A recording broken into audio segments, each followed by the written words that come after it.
On revient sur cette polémique autour de la taxe foncière. Pourquoi? Parce que plusieurs dizaines de milliers de propriétaires ont eu cette mauvaise surprise de recevoir au cœur de l'été un courrier du fisc leur annonçant une hausse assez significative de leur taxe foncière, qui est arrivée d'ailleurs, au 15 octobre. Alors qui est concerné? Pourquoi cette flambée? Les réponses avec Xavier Timbaud. Bonjour Xavier. Bonjour David. Comment ça va? Très bien, merci. Économiste et directeur principal de l'OFCE. Alors 130 000 propriétaires, nous dit apparemment le ministre Gérald Darmanin. La question qu'on se pose, et c'est la question que s'est posée l'UNPI, l'Union nationale des propriétaires immobiliers, c'est de se dire finalement, est-ce que le gouvernement ne nous la fait pas à l'envers? Est-ce qu'il n'est pas en train de compenser la perte de recettes, plus de 20 milliards d'euros de la suppression progressive de la taxe d'habitation, en augmentant en catimini, pardon, on met les pieds dans le plat, ça se trouve je me trompe complètement, hein, en augmentant en catimini la taxe foncière? Est-ce qu'il n'y a pas quand même la volonté de rechercher quelques sous à droite à gauche?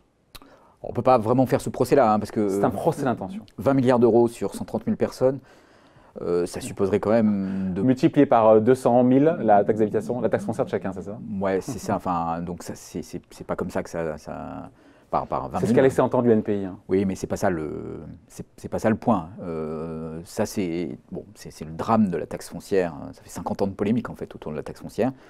La taxe foncière, elle est basée... Alors, il y a qu'on réexplique tout, mais même pour moi, c'est pas simple. Il y a des valeurs locatives, c'est ça, des valeurs locatives qui sont réévaluées aujourd'hui par le fisc parce qu'elles datent des années 60, voire 70. Alors, c'est un peu plus compliqué que ça, mais en même temps, c'est assez simple. Le principe, c'est d'abord, on va établir la taxe foncière sur la base de la valeur locative. Alors, pourquoi la valeur locative? La valeur locative, c'est combien on pourrait louer le logement dont vous êtes propriétaire si on le louait... C'est déjà assez spécieux. Aujourd'hui. Alors, on pourrait dire... ce qu'il faudrait prendre, c'est la valeur de marché, de vente. Ouais. Et puis utiliser ça comme base pour la taxe foncière. Alors, sauf que là... ça douillerait. On s'apercevrait que quand les prix montent beaucoup, du coup, les taxes foncières augmentent énormément. Et là, à Paris, les prix ont augmenté de plus de 5%, entre 5 et 10% cette année. Si la base de la taxe foncière, c'était la valeur de marché... Ça serait encore pire. Ça serait... Le mode de calcul actuel, ça serait phénoménal. La valeur locative, donc la valeur théorique du bien, donc, valeur locative, dont on est propriétaire et qu'on pourrait louer si on voulait le louer. Voilà, valeur locative parce que ça paraît le plus pertinent, le plus juste, le moins volatile en fait, pour établir la et ça sert de base, de référence pour calculer la taxe foncière auquel on applique un taux. Voilà. Après, il y a un taux qui est appliqué au niveau local. Décidé par les départements, les communes. Voilà. Et ce taux s'applique à la base et il donne votre impôt foncier. Ouais. Mais le taux ne bouge pas, si j'ai compris, le taux n'a pas bougé. Alors, le taux a quand même un petit peu bougé. Alors, ce qu'il faut bien comprendre aussi, c'est que les valeurs locatives ont été augmentées depuis 50 ans de façon uniforme. C'est-à-dire que chaque année, on applique un coefficient. L'inflation, quoi, en gros. L'inflation des loyers, en fait. L'augmentation moyenne des loyers qu'on applique aux bases locatives d'il y a 70 ans. Donc, quand on dit elles sont basées sur les valeurs locatives des années 70, elles sont réévaluées chaque année. C'est pas tout à fait vrai parce qu'il y a eu une réévaluation moyenne. Okay. Alors après, quand vous faites des travaux ou quand vous rénovez un bâtiment, on va recalculer la valeur locative. Ce qui n'est pas aberrant. Alors, le mec qui se colle une piscine ou qui agrandit sa salle de bain ou qui exactement. Une pièce. Sauf que ce qu'on fait, c'est qu'on calcule une valeur locative relative.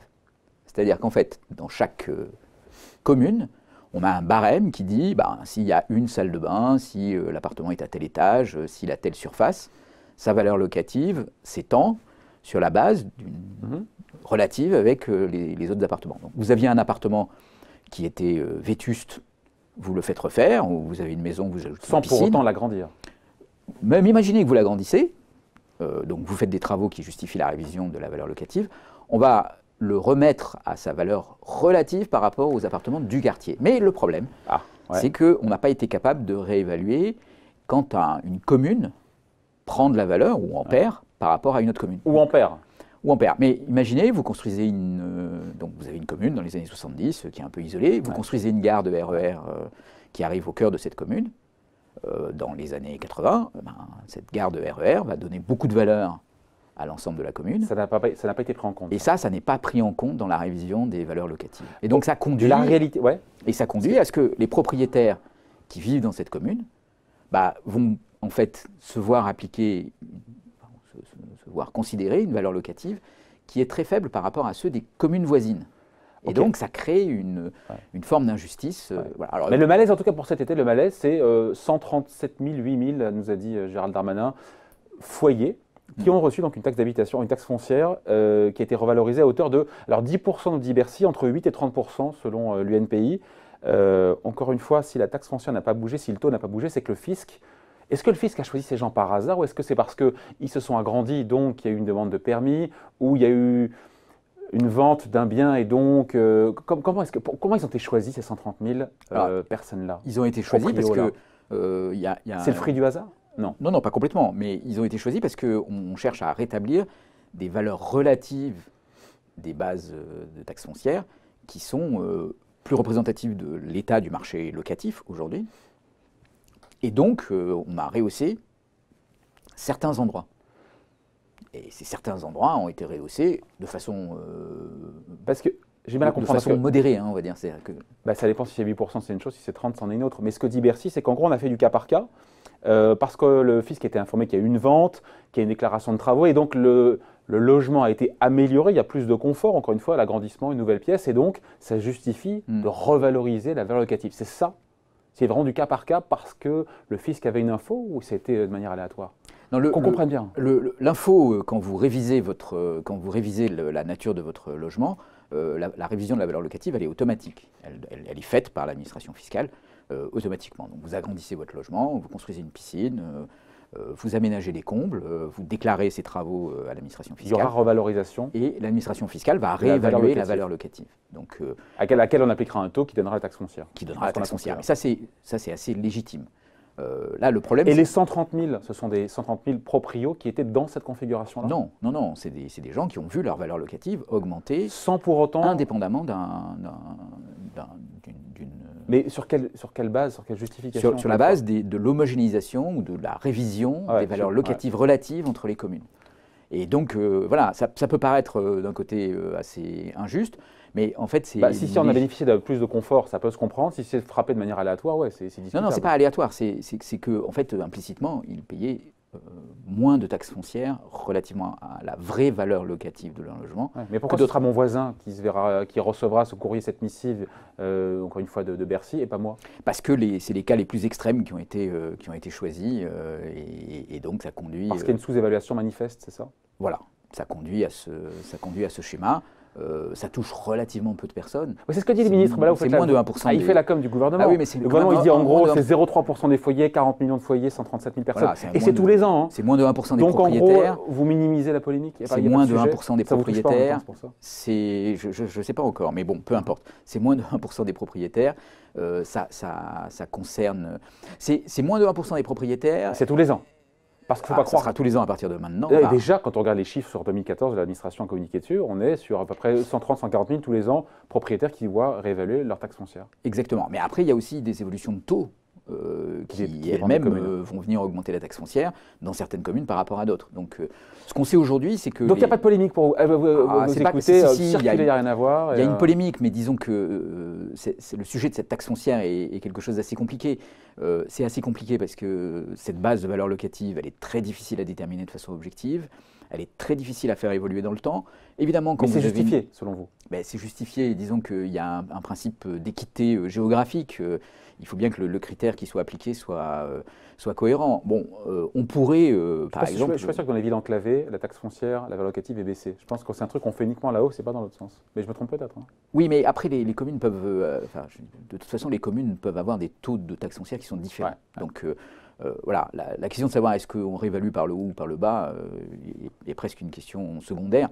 Ce qui compte après, c'est l'impôt que vous payez, donc ça va dépendre ça va dépendre du taux de taxe foncière. Si vous prenez une commune dont vous diminuez les valeurs locatives, ce qui va se passer, c'est que probablement elle va augmenter les taux pour maintenir ses recettes.